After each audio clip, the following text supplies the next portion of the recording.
Hello, and welcome to Cindy's Corner. Today, boys and girls, I know I've read a Johnny Appleseed book before, but this one's a little different, and so I'm going to do a couple others. This one is Johnny Appleseed, A Tall Tale, Retold. Now, this story is retold by this guy, all right? If you have this book, the Johnny Appleseed, A Tall Tale, Retold, go get it so that you can follow along.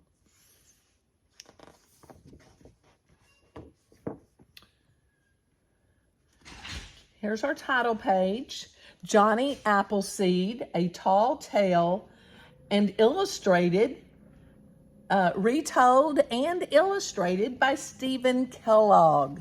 So he is our author and our illustrator.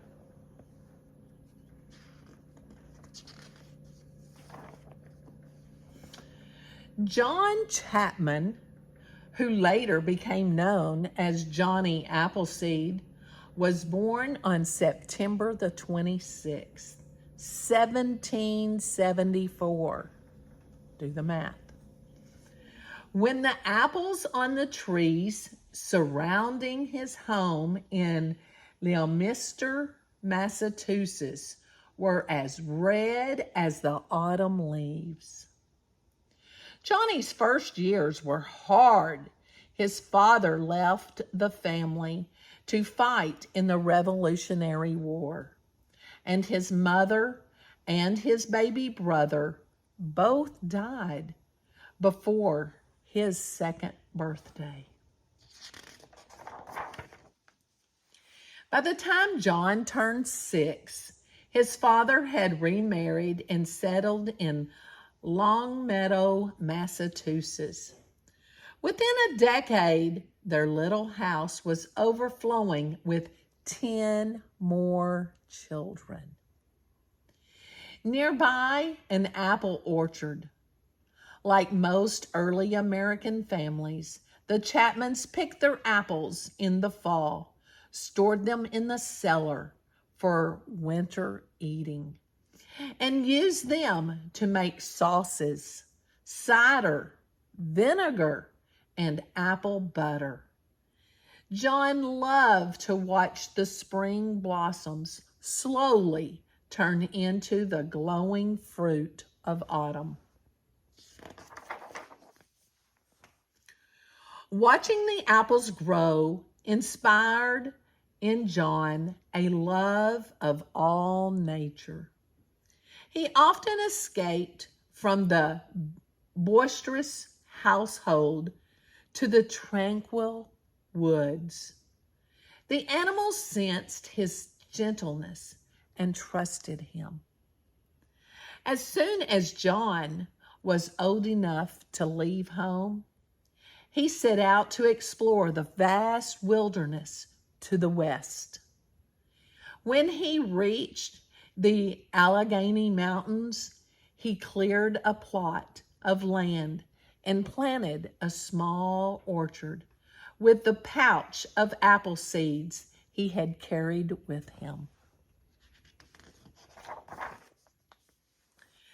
John walked hundreds of miles through the Pennsylvania forest, living like the Indians he befriended on the trail. As he traveled, he cleared the land for many more orchards. He was sure the pioneer families would be arriving before long, and he looked forward to supplying them with apple trees.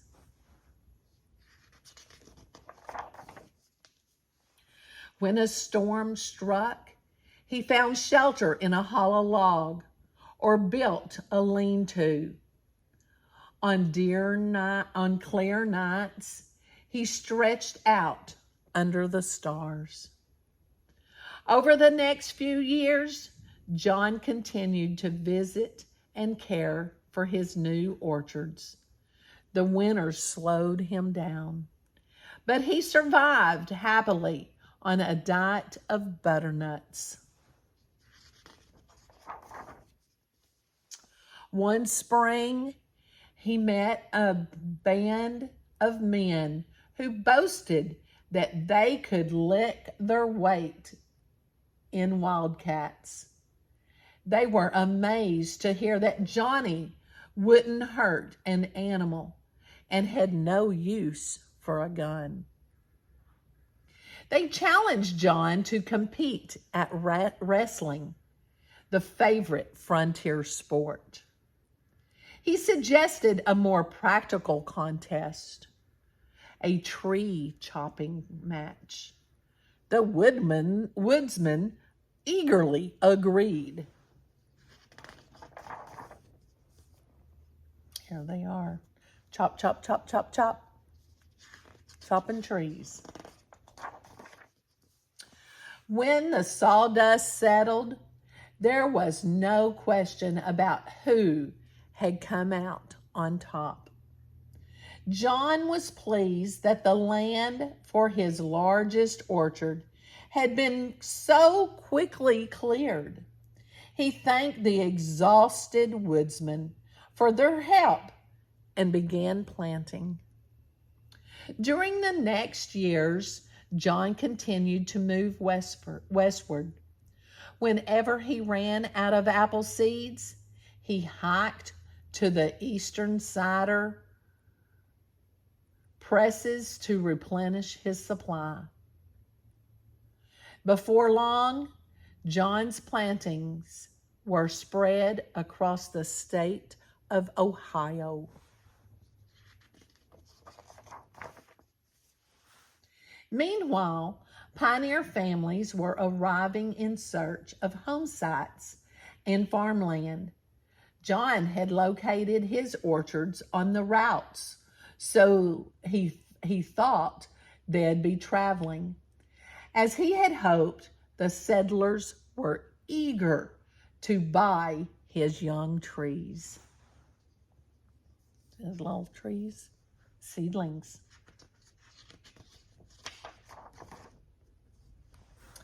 John went out of his way to lend a helping hand to his neighbors.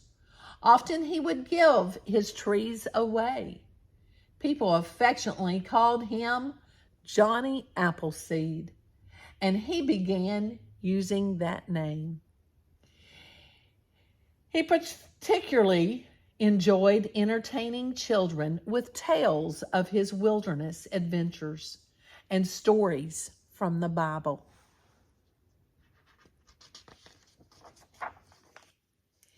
In 1812, the British incited the Indians to join them in another war against the Americans. The settlers feared that Ohio would be invaded from Lake Erie. It grieved Johnny that his friends were fighting each other. But when he saw the smoke of burning cabins, he ran through the night, shouting a warning at every door.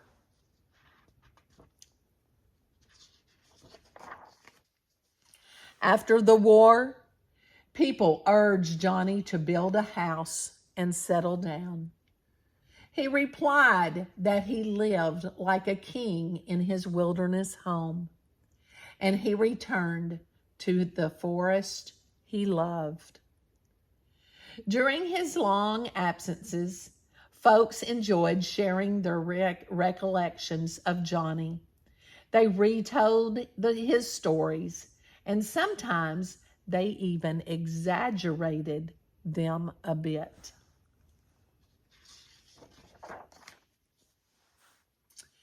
Some recalled Johnny sleeping in a treetop hammock and chatting with the birds. Others remembered that a rattlesnake had attacked his foot. Fortunately, Johnny's feet were as tough as an elephant's hide, so the fangs didn't penetrate.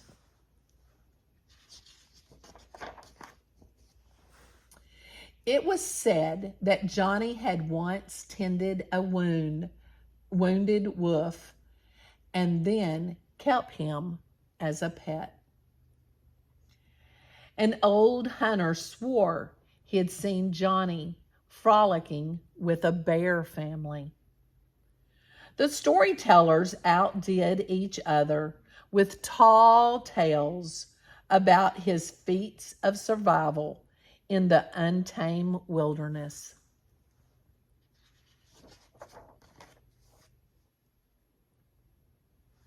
It's coming down a waterfall.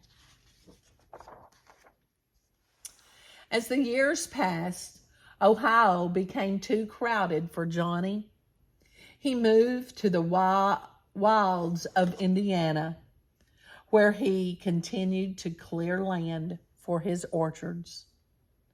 When the settlers began arriving, Johnny recognized some of the children who had listened to his stories. Now they had children of their own. It made Johnny's old heart glad when they welcomed him as a beloved friend and asked to hear his tales again. When Johnny passed 70, it became difficult for him to keep up with his work. Then, in March of 1845, while trudging through a snowstorm near Fort Wayne, Indiana, he became ill for the first time in his life. Johnny asked for shelter in the settlers' cabin, and a few days later, he died there.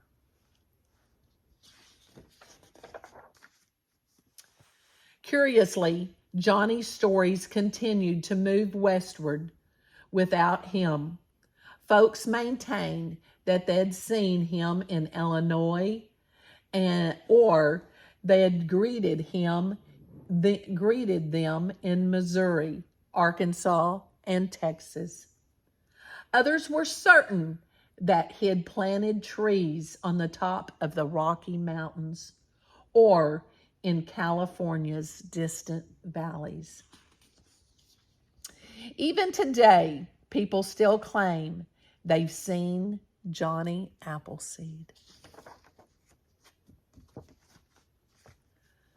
Now, this is a story of Johnny Appleseed, a great American frontier hero. Why was he a hero? What are some of the words that you need to know what they mean? You might have to look up a few of the words. What does it mean to be a frontier hero? What did he do? This is for my older kids who can tell and retell maybe some of his story. If you enjoyed the book, Johnny Appleseed, share with me what your thoughts are and how he became the American hero, frontier hero. What does that mean? In my younger kids, if you make a Johnny Appleseed hat, he wore a pan on his hat, didn't he? On his head. You can share that with me. Draw me a great picture of an apple. I want you to make sure you give it a thumbs up or 2 thumbs up if you really liked it. And tell your friends about Johnny Appleseed and make sure they subscribe to Cindy's Corner. Teachers, if you have something that you would like for me to read or share, please let me know in the comments, or you can send it to Cindy's Corner 21@gmail.com. Have a great day, and don't forget to subscribe to Cindy's Corner.